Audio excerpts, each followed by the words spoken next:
नमोस्तु मुनिवर जी, नमोस्तु मुनिवर जी।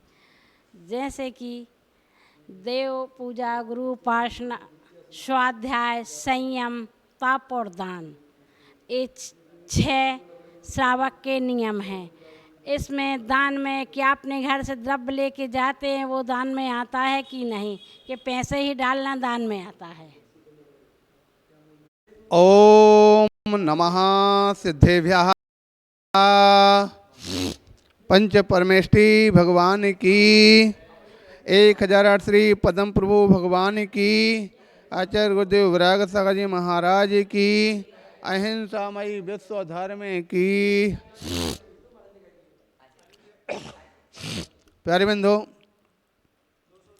प्रश्न आया है कि लोग मंदिर में जाकर के जो द्रव्य चढ़ाते हैं या द्रव्य दान देते हैं, तो द्रव्य देना उचित है कि पैसे डालना उचित है?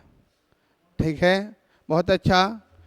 सबसे बढ़िया चीज़ तो, उदाहरण के लिए जब कोई व्यक्ति किसी साधु के पास जाते हैं तो साधु के लिए अपनी वस्तु ले जा कर के देना उचित है कि पैसे देना उचित है? समझ में आ गया ना? तो सभी का एक ही उत्तर मिलेगा कि अपनी वस्तु लेकर के देना सर्वश्रेष्ठ होता है, पैसा देना कोई उचित नहीं होता। उसी प्रकार से मंदिर में भी अपनी वस्तु जो द्रव्य है, सारी द्रव्य सामग्री जा कर के वहाँ पर चढ़ाना या फिर पहले से एडवांस रूप में वहाँ पर रखना, वो ज़्यादा श्रेष्ठ होता अपेक्षा करते पैसे की। क्योंकि जो द्रव्य पैसे का के लिए, द्रव्य के लिए ही दिया जाता है। तो अगर पहले इस प्रकार से देने जाते हैं, फिर जो हमने कल यहाँ पर बताया था कि सबसे बड़ी चीज़ है उपयोगिता किसकी ज़्यादा है।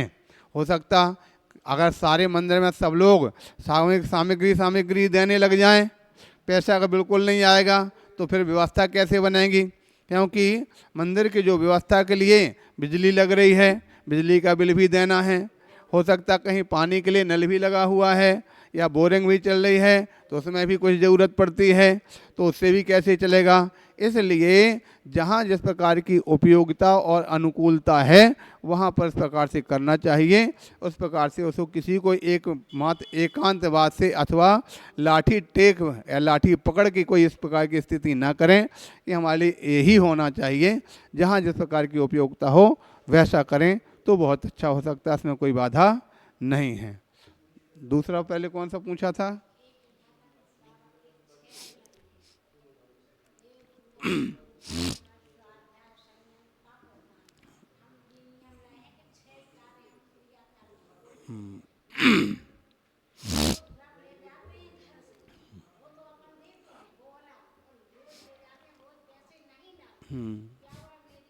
हाँ, हो गया, वो बता दिया, उसी का स्पष्ट हो गया। हाँ, दूसरा प्रश्न आ गया, हमारे किसी के जैन से जो श्रावक के 6 आवश्यक कर्तव्य हैं। 6 आवश्यक कर्तव्य सभी जानते हैं, देव पूजा, गुरुपास्ति, स्वाध्याय, संयम, तप और दान। देव पूजा, गुरुपास्ति, स्वाध्याय, संयम, तप और दान। तो उसमें देव पूजा के तो करते ही हैं, गुरुपास्ति, गुरु अगर होते हैं तो उनकी उपासना भी करते हैं। गुरु पूजा, गुरु उपास्ति, लेकिन ध्यान रखना गुरु उपास्ति कम मानी जाएगी। गुरु उपासना के लिए देवशास्त्र गुरु पूजन कर लेते हैं। एक तो मात्र एक व्यवहारिकता है, गुरु उपास्ति जब तभी मानी जाएगी जब आप अपने घर में जा कर के चौका इत्यादि लगा करके उनको वहाँ पर पड़गहन करके ले जाएंगे, आहार दान करेंगे, तभी उनकी गुरु उपास्ति। अथवा आप जाकर किसी स्थान पर रुकने पर उनकी वैयावृत्ति करने के लिए जाते हैं तो ही गुरु उपास्ति मानी जाएगी। क्योंकि आप सभी जानते हैं, ध्यान रखना, गुरु उपासना में जो दान है उस दान में भी आहार दान को वैयावृत्ति की श्रेणी में आचार्य श्री समंतभद्र स्वामी ने रत्नानंद श्रावकाचार्य में रखा है। तो सबसे बड़ा दान, दान तो दान हो ही रहा, उसके साथ वैयावृत्ति भी हो रही है, इसलिए गुरु उपासना भी हो रही है। तो गुरु उपासना घर पे अपने हाथ पर पड़गन करके आहार दान देने का नाम गुरु उपास्ति। देव पूजा उपास्ति, देव पूजा गुरु उपास्ति। स्वाध्याय, स्वाध्याय तो जानते हैं, शास्त्र का पढ़ना, चिंतन मनन करना, संयम, संयम का पालन करना, एक देश अपने मन में संकल्प करके हम इस प्रकार से हम इसको करते हैं। ये बीच में एक साथ में प्रश्न और आया है कि अगर हो सकता है किसी संत के उपदेश चल रहे हैं, प्रवचन चल रहे हैं, स्वाध्याय चल रहा, स्वाध्याय में कोई इस प्रकार की ऐसा प्रकरण निकला कि अपने आप में कोई नियम ले लिया कि हम आज से नियम ले रहे हैं, तो नियम माना जाएगा कि नहीं माना जाएगा?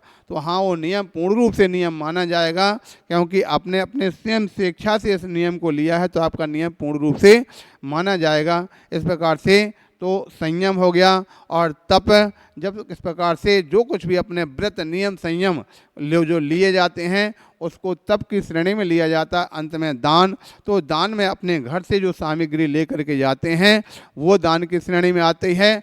ये तो पूजन का दान हो गया। लेकिन वास्तविकता में जहाँ पर दान का प्रकरण आएगा तो वहाँ पर आवश्यक कर्तव्य में वो दान ग्रहण, उसको दान ग्रहण नहीं करेंगे।